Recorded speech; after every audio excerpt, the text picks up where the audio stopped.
Pakistan Dubai సంయుక్తంగా ఆతిథ్యం ఇచ్చిన ఛాంపియన్స్ ట్రోఫీ 2025 ఎడిషన్ లో టీమిండియా విజేతగా నిలిచింది. దుబాయ్ వేదికగా మార్చి 9న జరిగిన ఫైనల్లో భారత్ 4 వికెట్ల తేడాతో విజయం సాధించింది. ఉత్కంఠగా సాగిన ఫైనల్లో తొలుత బ్యాటింగ్ చేసిన న్యూజిలాండ్ నిర్ణీత 50 ఓవర్లలో 7 వికెట్ల నష్టానికి 251 పరుగులు చేసింది.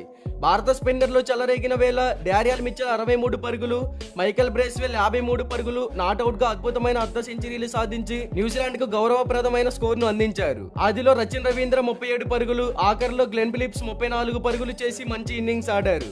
ఇక న్యూజిలాండ్ ఇన్నింగ్స్ లో Will Young 15, Kane Williamson 11, Tom Latham 14, Mitchell Santner 8 తక్కువ స్కోర్లకే అవుట్ అయ్యారు. భారత్ బౌలర్లలో వరుణ్ చక్రవర్తి, కుల్దీప్ యాదవ్ తలా 2 వికెట్లు, మహమ్మద్ షమి, జడేజా చెరో 1 వికెట్ పడగొట్టారు. భారత బౌలర్లలో షమి, హార్దిక్ పాండ్యా ధారాళంగా పరుగులు సమర్పించుకోగా కుల్దీప్, వరుణ్, జడ్డు, అక్సర్ పొదుపుగా బౌలింగ్ చేశారు. ఈ మ్యాచ్ లో భారత స్పిన్నర్లు అద్భుతంగా బౌలింగ్ చేసి న్యూజిలాండ్ బ్యాటర్లు భారీ స్కోర్ చేయకుండా కట్టడి చేశారు. అయితే అనంతరం స్పిన్ కు అనుకూలించే పిచ్ పై 252 పరుగుల లక్ష్యాన్ని ఛేదించేందుకు బరిలోకి దిగిన భారత్ 49 ఓవర్లలోనే 6 వికెట్లు కోల్పోయి విజయ తీరాలకు చేరింది. ఛేదనలో రోహిత్ శర్మ 76 పరుగులు చేసి భారత్ కు శుభారంభాన్ని అందించాడు. శుభ్మన్ గిల్ తో కలిసి తొలి వికెట్ కు 105 పరుగుల భాగస్వామ్యాన్ని జోడించాడు. అయితే ఆ తర్వాత 17 పరుగుల వ్యవధిలోనే గిల్, కోహ్లీ, రోహిత్ శర్మ వికెట్లు కోల్పోయి కష్టాల్లో పడింది. ఈ దశలో శ్రేయస్ అయ్యర్ 48 పరుగులు, అక్షర్ పటేల్ 29 పరుగులు చేసి మంచి భాగస్వామ్యం నెలకొల్పి భారత్ ను తిరిగి గేమ్ లోకి తెచ్చారు.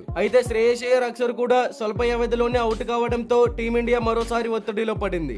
ఇన్నింగ్స్ మధ్యలో పరుగులు చేసేందుకు భారత బ్యాటర్లు తెగ ఇబ్బంది పడ్డారు. న్యూజిలాండ్ బ్యాటర్లు అద్భుతమైన బౌలింగ్ చేసి టీమిండియా బ్యాటర్లపై తీవ్రమైన ఒత్తిడిని తెచ్చారు. ఈ దశలో కేఎల్ రాహుల్, హార్దిక్ పాండ్యా, రవీంద్ర జడేజాతో కలిసి మ్యాచ్ విన్నింగ్స్ భాగస్వామ్యాలు నెలకొల్పి భారత్ ను విజయ తీరాలకు చేర్చారు. జడేజా బౌండరీ బాది భారత్ ను గెలిపించాడు.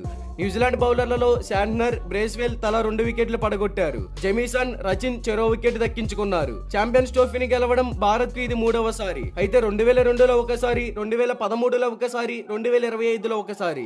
ఫైనల్ అద్భుతంగా బ్యాటింగ్ చేసిన రోహిత్ శర్మకు player of the match award లభించగా టోర్నీ ఆద్యంతం రాణించిన రచిన్ రవీంద్రకు ప్లేయర్ ఆఫ్ ద టోర్నీగా అవార్డు లభించింది. మరి ఈ మ్యాచ్ లో మీకు ఎవరి పర్ఫార్మెన్స్ అద్భుతంగా అనిపించింది అనుకుంటున్నారో కామెంట్ చేయండి.